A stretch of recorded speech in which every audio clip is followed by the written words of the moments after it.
Hey guys, so today we're gonna work with this pork belly right here. We're gonna turn it into what's called a pancetta. It's a type of cured meat. It's mainly used for, I mean, you could really use it for anything. It's used mainly for pasta dishes, but you can throw it in your eggs in the morning. You can do, throw it with some potatoes when you roast them. There's really, anywhere that you'd use bacon, you can use this stuff, but it's an unsmoked bacon, and it's gonna be a lot better than what you normally get in the store, because when you buy bacon in the store, what happens is they pump it full of all sorts of crap. I mean, it's mostly water that they pump it with, and a solution of water and salt and a couple other things. And then pretty much what ends up happening is when you cook it, it doesn't really crisp up because you're waiting for all that water to get out of the meat. So we're gonna make our own little pancetta here. So what we're gonna do is called equilibrium salt curing. So we're gonna get an exact amount of salt. We're gonna measure this piece of pork. I should have actually done that before I even opened the bag.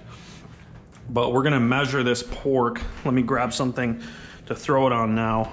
I could probably just grab a plate. But we're gonna get its weight here, and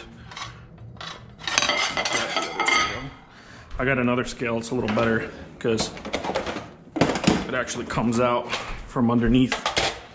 But what we want to do is we want to get the weight of all our ingredients. So equilibrium salt curing, pretty much what happens is we get a weight of our meat and ingredients that contain water, and what's going to happen is, oh great, too much for the scale to handle. All right, we're gonna make it super messy here, but it's all right.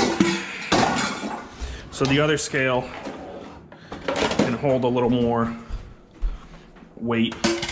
So I guess we'll use that. So we're gonna go for grams. I love working in grams because the numbers are really easy to use. So let's throw this in here. And then we want to throw our ingredients that we'll use that are wet, because so pretty much what's going to happen is we're at 26.23 for the weight of all our ingredients here. So I'm going to go ahead and write that on the bag so we have it somewhere. 26.23 grams start weight. So pretty much we're gonna figure out all our stuff from this. And generally for salt cure, you're gonna, equilibrium curing, what's gonna happen is we're gonna get the exact amount of salt we want in the meat. And what's gonna happen from there is we'll be able to put that onto our pork and then seal it in this bag. So really you couldn't do this, 100 years ago, because you need refrigeration. You need to be able to keep the meat from rotting. So what they used to do is they used to cover the entire piece of meat with like a whole thing of salt. So this whole box would cover this, maybe even more. And over time they learned, if the meat was too salty or not. So what we're gonna do though is we're gonna get the exact amount of meat. So anywhere from 3 to 4% is usually pretty good for your meat, for your salt content in your meat. If you want it even saltier, you can go higher. What I do is I do 3% salt, 1% sugar, and then if you were smoking this, some people, they use what are called nitrates. So it's a salt that is actually colored pink so that you can tell it from other salts. And I don't personally like to use them. I mean, in Europe, there's tons of meats that are cured with just sea salt and good traditions and good environments. So I don't really see a need to use them, and I don't. But if you feel like you want to use it and you'll be safer, usually you use 0.003%. So what we're gonna do here is we're gonna calculate our 3% salt content and then our 1% sugar. And I'm gonna go ahead and calculate as if I'm gonna add the salt cure 1 or 2, which is the pink salt, but I'm not going to. So I'm gonna go on my phone real quick here, and we're gonna take that weight. So we'll take the 26.23 and then we're going to multiply that times 0.03, and we're going to get 78. So about 77 grams salt. And then 1% is going to be 2623 times 0.01. And that's going to get us about 27 grams of sugar. And I'm going to use brown sugar because this is like a bacon, and I feel like for American bacon, brown sugar and salt is really like the taste that you're looking for. And then if we were adding some of the pink salt, then what we'd end up with is about 7.8 grams of pink salt. And for this, since we're not smoking, you use number 2 pink salt, salt cure number 2. Also, what we're going to do is we're going to add a couple bay leaves. So I'm not doing I'm doing 2 sprigs of rosemary, a bunch of garlic. So I think I have 1, 2, 3, 4, about 4 cloves and a little one in there. And I'm going to rough chop all this. And then also what we're going to do is throw in some bay leaves. I feel like then we can use this for a lot more dishes. So traditionally, I think pancetta is made with juniper berries, which is like a piney flavor berry, and it's used a lot in old Roman cooking, and the flavor is really strong. It's like the way that an evergreen tree smells in your house. I probably have like about 2.5, maybe 3 bay leaves here. This is like the bottom. See how they're all crumpled up? I got just some left. I'll crumple them up a little more. But I feel like rosemary, bay leaf, and garlic can go a long way in a lot of recipes. So that's what I'm going to do for my spice mix. So pretty much what we're about to do is we're going to break some of these ingredients down here. So we'll smash this garlic, and then once we smash it, we'll chop it fine.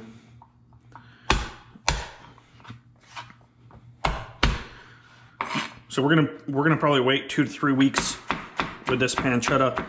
Fat and meat cure differently, so that's why the other thing where, you know, when you do the excess salt, every piece of meat has a different content of fat and meat, so you don't really know if you're getting the right amount of salt, right? So like if a pig came to you and it was fattier, like a pig that you bought, and then the next time it came, it was leaner. If you put it in the salt for the same amount of time, it would still taste the same. A lot of times that they could tell whether it was too salty or not is they could cook up the meat that they were getting ready. We're gonna open this bag up just for later. They would cook up a piece of meat just like when you're making sausage. You know, you want to take a little bit of the sausage and put it in a skillet, and you want to cook it up and see what it'll taste like before you make an entire batch. So for this rosemary is really easy. So all the leaves go up this way. We're just gonna go the opposite way down and pull, and they'll come right off. And what we're gonna do is just coarsely chop these. I'm not too worried. The last flavor that we're gonna add that I forgot to talk about is black pepper, and we'll just grind that in last minute. So what we're gonna do for now is just get these main spices going and get our salt and sugar mix. And from there, what we'll do is we'll start putting it on the meat. And what'll happen is I'm not too worried about getting all the sides of the meat and everything perfectly covered, because what's gonna happen is when it sits in the bag, it's actually gonna start to create a brine. So the natural water will come out of the meat. And what'll happen is the meat will mix with the spices and the salt and sugar, and it'll create a brine, just like a water and like a salty water mix. A brine is usually used for things like hams or different items, even like before you grill, or if you do any kind of smoking, sometimes like a chicken or a turkey around the holidays, usually you're doing a brine. So you can do that with meats too, and then we'll crush some of these bay leaves real quick. So it's gonna create like a brine, and we're gonna do what's called overhauling. Overhauling is where you flip the meat every few days. You can wait and do it every 5 days. I like to do it every 2 days just to get it pretty even. And it's pretty easy because I got a fridge in the basement, so I just go down there and I flip it. So this is pretty good right here. We're gonna start putting together our salt mix, so let's turn our scale on. So we're going to need 77 grams of salt.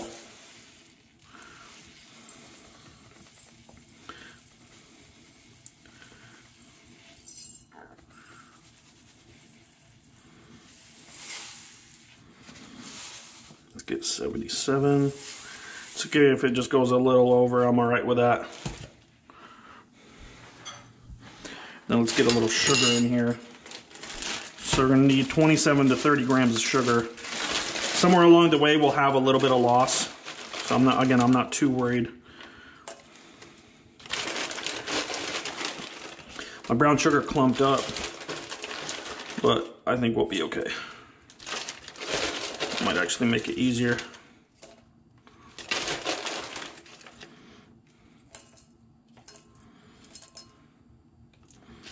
All right, that's pretty close.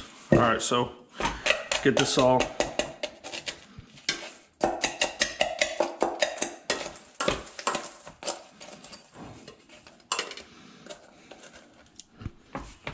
Wow. I have to use my hands. Gotta love when that happens. So we're gonna get this mixed up pretty well. So you wanna always use weights. So when you're curing, you know, everything is weight based. You know, sometimes you go on the internet and they'll give you like oh, this is how many teaspoons you need. And the problem is that every type of salt, you know, if it's a really fine salt, a quarter cup of that same salt compared to like a rock salt is a different amount. Just like if you were talking about pebbles or large rocks, right? A bucket of pebbles and a bucket of large rocks is going to weigh a little different. And so what will happen is if you follow recipes that have only, you know, a quarter teaspoon or half teaspoon or that kind of stuff, you're not going to really be able to make an accurate saltiness or accurate spice mix, because you don't really know what's going on, like how much you actually have. I'm not too worried about this because, like I said, once this gets around the meat and stuff, it's gonna mix into the meat. So we're gonna throw all this in here.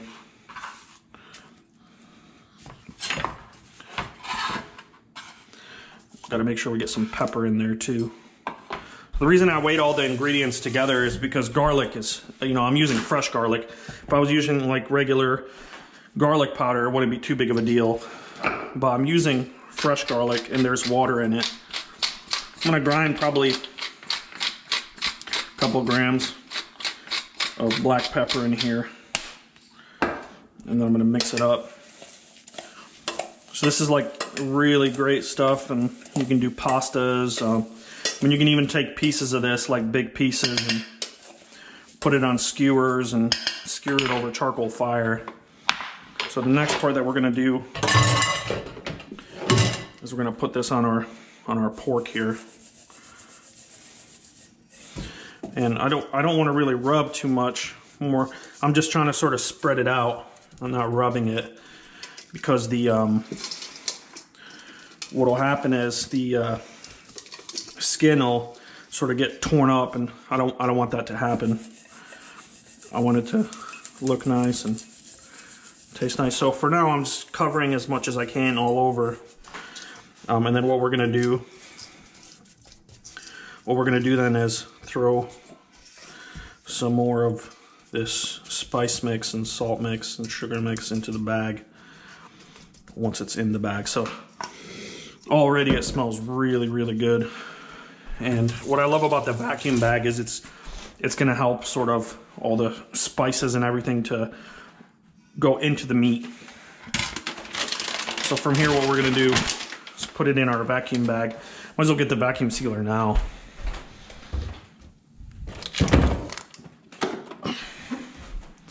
That way we're ready.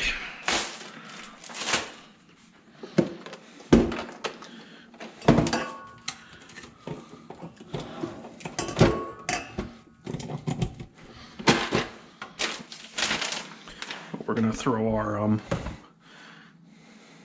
should probably check if I'm recording. Okay, good. All right, so we're gonna throw our pork in here now.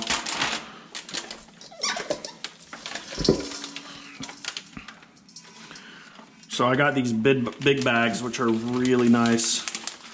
This just fits in there. This is a little messy, but I mean, don't worry, you can clean it up. And then from here, we're gonna just take handfuls of this cure and spread it out.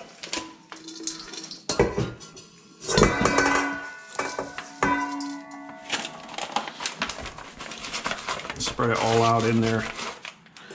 Now I'm sort of just I'm looking in my bowl and I'm seeing how much I have and making sure that I got sort of both sides with it. Clean this up a little.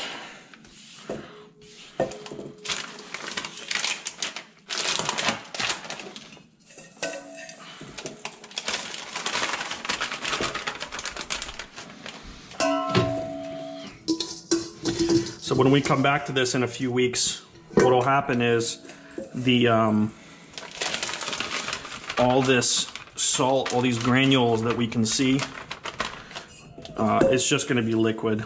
It's going to be like a syrupy liquid, all of it once it mixes with the juice.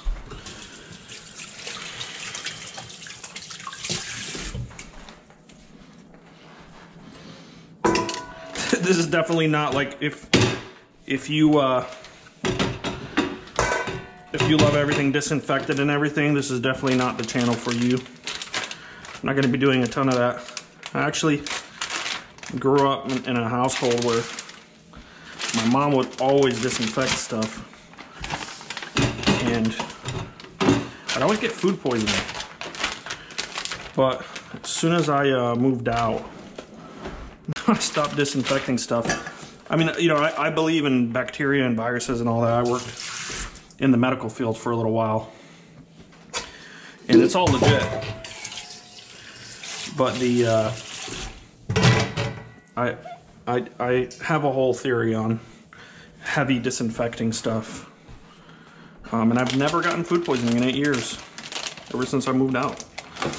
So from here, what we're gonna do is we have our bag ready. This is a great bag because it, you know, this stuff is like a perfect fit.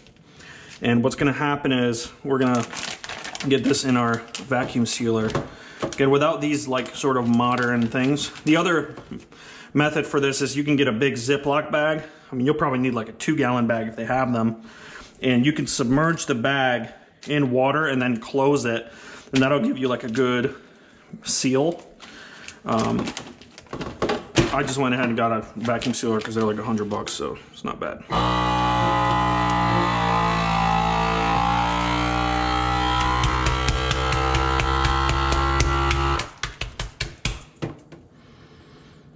So with these, like we are already, you see there's moisture already getting pulled out. It's trying to go up into the vacuum channel.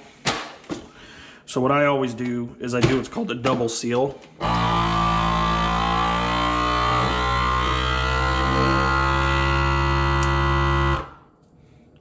Because you got to do 2 seals with these. First of all, just in case. And second of all, because as the water, even if you use a moist setting, which changes a little bit of how it works. See, it still hasn't sealed as well as we'd like. So what we got to do though is we got to do a 3rd seal here. It's not too big of a deal.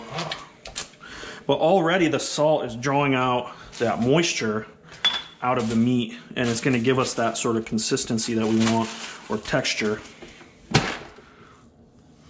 So that seal was good, but we'll do one more just in case. You want to do at least 2 seals with these bags, because then if one breaks, you got the 2nd seal after it. So we'll just check that seal. So we got 2 good seals there. Those are pretty good. I'm pretty happy with those. So, I mean, we'll know within an hour or 2, because the air will start rushing in. All right, perfect. So our pancetta is ready for the next phase. We're gonna start the curing phase. So what we're gonna do is this is gonna go in a fridge, and it's gonna sit there for at least 14 days. I'm gonna do 3 weeks. because this is, you know, since there's so much fat and so much of just the regular meat, there's a good mix. So I think the meat might take a little longer to mix in.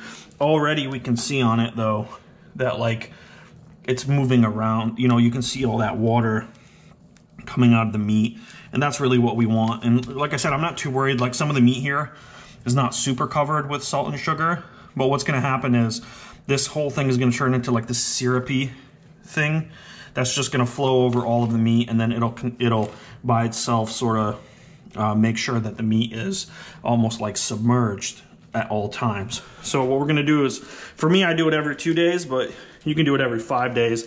All we're going to do is just flip it the other way, and what will happen is gravity will drive the liquid that was on the top to the bottom. It's called overhauling, and over time that's going to help sort of evenly keep your meat curing. And then in about 14, you know, for you, if you want 14 days, I'm going to do 3 weeks, just a little bit longer, 21 days. After 21 days, we're going to take this out and we're going to, you know, rinse it off and then put it in our curing chamber, which is where it's going to get, you know, a few more weeks of drying time where it's going to cure and the flavors are going to intensify. And then we'll be ready to cook it up, and we'll see how it tastes. We'll make some pasta dishes with it. So we'll write right on it. My Sharpie fell. But we're going to write on it January 21st. Start date. And we want 30%, so by the end of this, what we want is we want to make it so that the meat 26, 23 should lose about 30% of its weight, so it should come out about 1836. So 36 is our target weight for a perfect pancetta. So we'll check back with you guys in about 14 to 21 days. We'll see where we're at. Thank you so much, guys.